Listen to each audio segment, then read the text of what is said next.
नमस्कार दोस्तों, धर्म रहस्य चैनल में आप सभी का एक बार फिर से स्वागत है।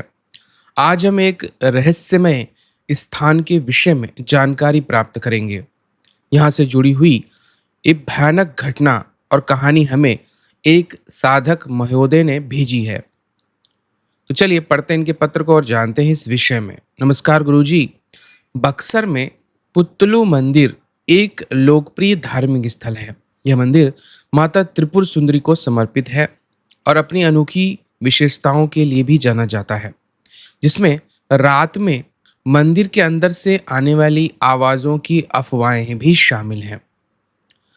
मंदिर का नाम है माता त्रिपुर सुंदरी मंदिर या पुतलू मंदिर। स्थान है बक्सर जिला बिहार में।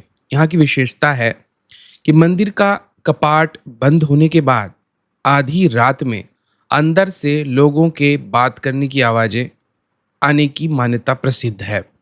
कहते हैं जो देवी की प्रतिमाओं के बीच बातचीत मानी जाती है, यानी कि वहाँ प्रतिमाएं आपस में बात करती हैं। स्थापना की अगर बात की जाए तो लगभग 400 साल पहले भवानी मिश्र नाम के एक तांत्रिक द्वारा इसे स्थापित किया गया था। यहाँ पर अन्य मूर्तियां भी हैं। मंदिर में माँ त्रिपुर सुंदरी के अलावा धूमावती, तारा, छिन्नमस्ता, षोडशी, काली, उग्रतारा, भुवनेश्वरी, दत्तात्रेय भैरव, बटुक भैरव, अन्नपूर्णा, काल भैरव और मातंगी भैरव इत्यादि की मूर्तियां भी हैं। गुप्त पत्र के माध्यम से जो यह बात मेरे लिए स्पष्ट होती है, मैं उसी के विषय में आपको बता रहा हूँ। यह गुप्त पत्र या अज्ञात लिफाफा मेरे घर के दरवाजे के नीचे से खिसका दिया गया था। उस पर ना तो कोई नाम था, ना पता था, बस लाल स्याही में लिखा हुआ था कि अगर सच्चाई जाननी है तो पढ़ो, लेकिन संभल कर पढ़ो, क्योंकि यह कहानी अधूरी नहीं है, अपूर्ण आत्माओं की पुकार है। उस वक्त क्योंकि मैं तांत्रिक विद्या को सीख रहा था, तो फिर मैंने कांपते हुए हाथों से वह पत्र को खोला। भीतर एक पुराना और आज थोड़ा सा धुंधलाया हुआ सा कागज था, जिस पर काले अक्षरों में लिखा था, बक्सर का पुतलो मंदिर, मौत की वेदी का बंधा हुआ प्रेम। और उस पर जो चीजें लिखी थी वह मैं आपको पढ़ के सुनाता हूँ और फिर मैं कैसे उससे जुड़ा यह भी बताऊंगा। उस पर लिखा था, हमारा नाम प्रिया और अभय है। हमने साथ में ही कॉलेज में पढ़ाई की थी और एक दूसरे से इतना प्रेम करते थे कि संसार की कोई शक्ति हमें जुदा नहीं कर सकती, सिवाय उस अभिशप्त रात्रि के दिन। मैं प्रिया बहुत सुंदर थी, लेकिन कुछ महीने से मेरे सपने में एक विचित्र पुतलू यानी कि गुड़िया आने लगी थी। लाल आंखों वाली, बाल बिखरे हुए और कान में कुछ बुदबुदाती सी रहती थी। सपनों में वह मुझे बार बार कहती, मेरे पास आओ, मेरे साथ खेलो पुतलू मंदिर में। शुरुआत में हम दोनों ने इसे बस एक सपना ही समझा, लेकिन फिर मेरे शरीर पर अजीबोगरीब निशान भी उभरने लगे और बिना होश के आधी आधी रात को मैं इधर उधर भटकने लगती। तब मैंने एक तांत्रिक से संपर्क किया। उसने सिर्फ इतना कहा कि उसके पीछे कोई साधना है, उसे कोई बुला रहा है और वह पुतलू मंदिर अब जाग चुका है। तब हमने तय किया कि हम एक रात खुद मंदिर पर जाकर के सच्चाई को जानेंगे।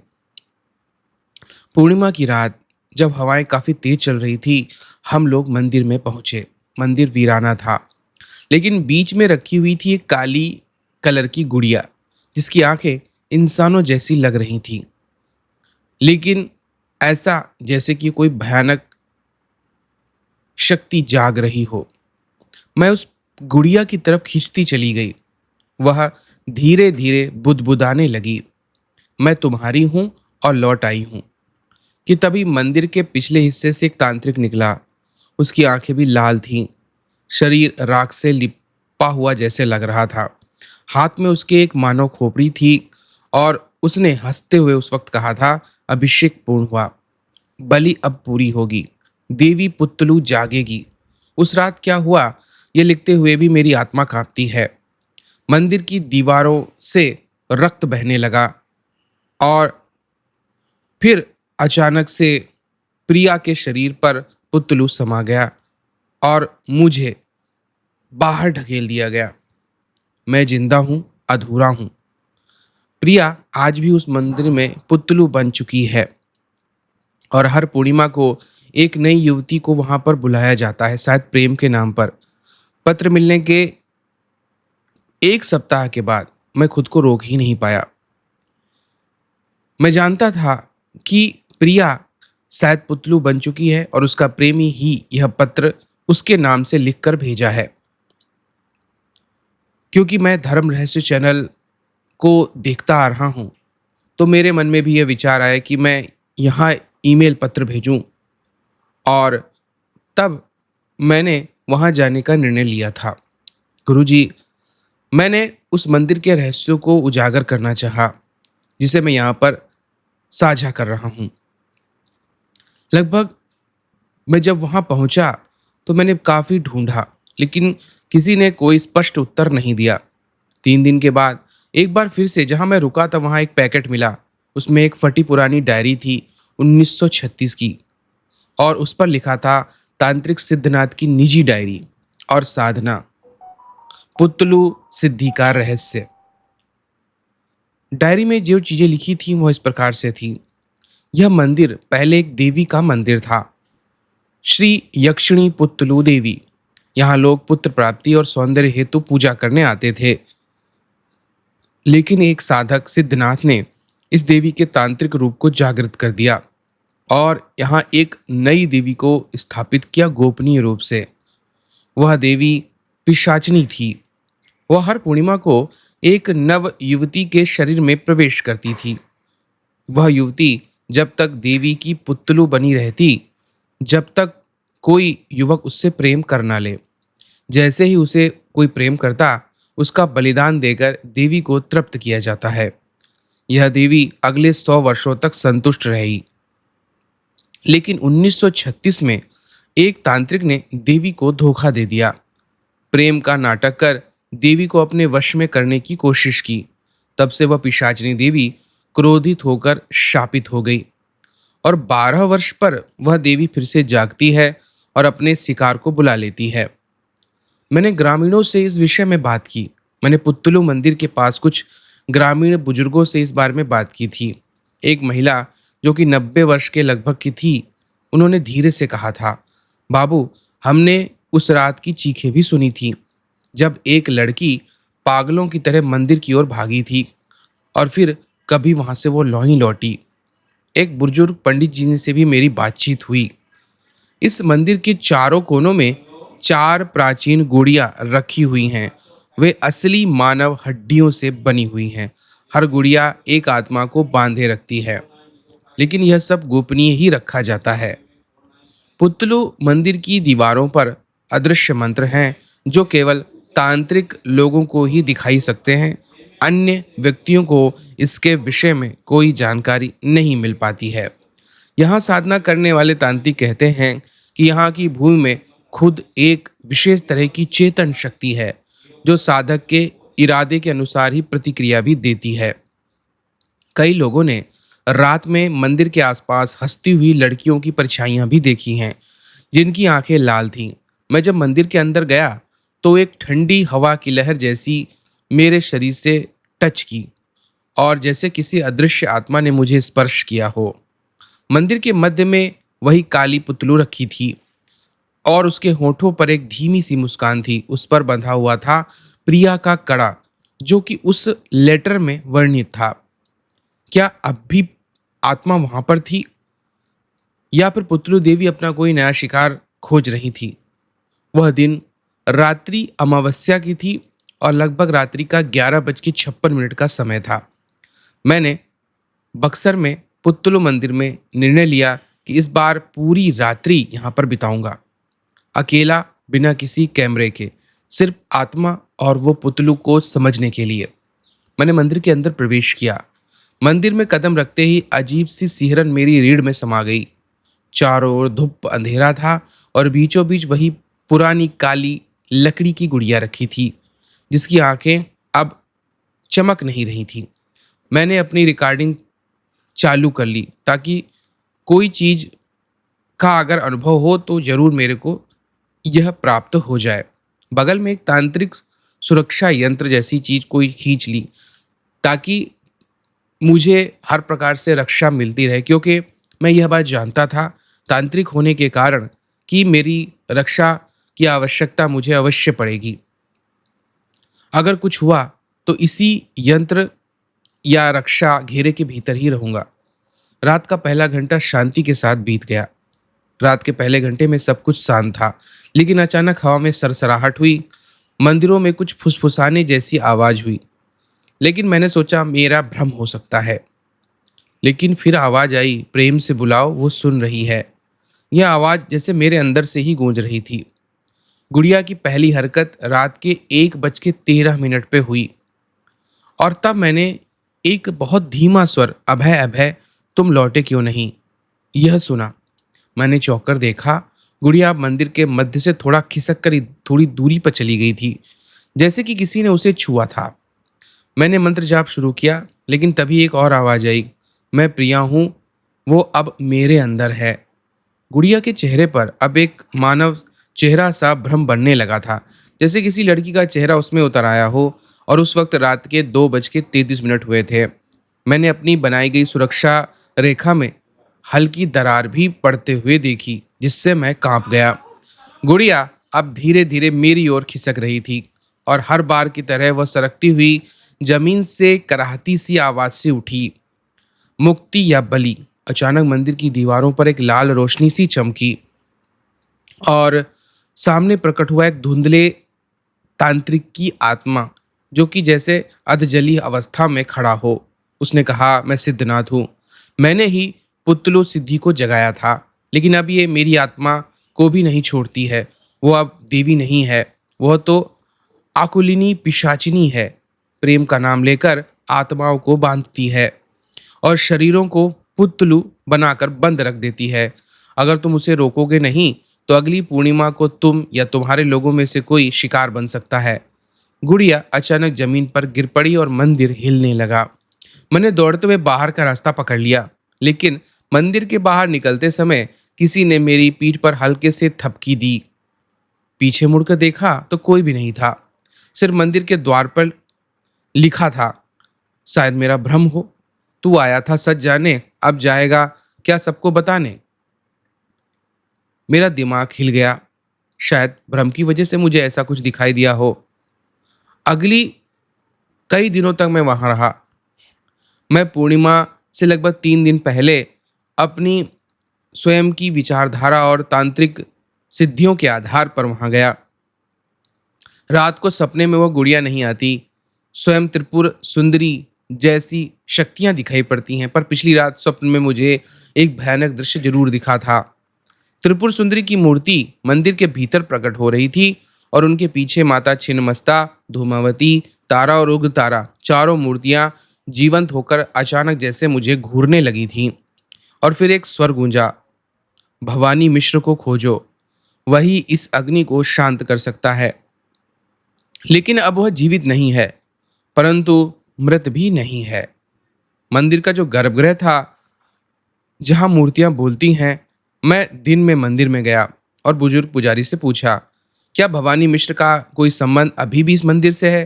थोड़ी देर तो वह चुप रहा और फिर बोला, बेटा, भवानी मिश्र ने यह मंदिर सिर्फ स्थापित ही नहीं किया, उन्होंने अपनी आत्मा भी इससे बांध दी है। रात को जिन आवाजों को लोग देवी की बातचीत कहते हैं, वो शायद त्रिपुर सुंदरी और भवानी मिश्र के बीच का तांत्रिक संवाद हो सकता है। मंदिर की गुप्त दीवारों के पीछे छिपा था एक पुराना ताम्रपत्र, जिस पर खुदा था त्रिपुर रहस्य, भैरवी शक्तियों की स्तुति और जागरण विद्या। इसमें लिखा था, जो साधक 16 महाविद्याओं की मूर्तियों के मध्य सप्तरात्रि त्रिपुरा साधना करता है, वह देवी के तांत्रिक संवाद को सुन भी सकता है और मृत आत्माओं से वार्तालाप भी कर सकता है। लेकिन अगर कोई अधूरा रह जाए तो स्वयं पुतलो भी बन सकता है और वहीं फंस सकता है। मैंने उसी रात मंदिर में फिर से रुकने का निर्णय लिया। सप्त रात्रि की साधना में यह पहला दिन था। मैंने कोशिश की, त्रिकोण यंत्र, त्रिपुरा स्तोत्र और ललिता सहस्त्र नाम की साधना मैंने की उस दिन। रात्रि के तीसरे प्रहर में मंदिर की दीवारों से साउंड रिकॉर्डर्स की स्पष्ट आवाजें जैसे आने लगी हों। त्रिपुरा जागृत है, भवानी प्रतीक्षा में है, प्रिया की आत्मा अभी भी यहाँ बंधी हुई है। इसका अनुभव जैसे मेरे कानों में सुनाई दे रहा हो। मूर्तियां भी धीरे धीरे स्वर्णिम आभा से चमकने लगीं। माता त्रिपुर सुंदरी की मूर्ति से अश्रु सा बहा। तब मंदिर की फर्श से राख उठी और राख से एक आकृति उभरती हुई मैंने देखी। एक वृद्ध योग मुद्रा में। मैं भवानी मिश्र हूँ जिसने त्रिपुरा को बांधा। अब वही त्रिपुरा शक्ति के माध्यम से दूसरे लोगों ने यहाँ पिशाचिनी बना ली। और अगर अगली पूर्णिमा तक बलि नहीं रोकी गई तो मंदिर फिर से मृत्यु का द्वार बन जाएगा।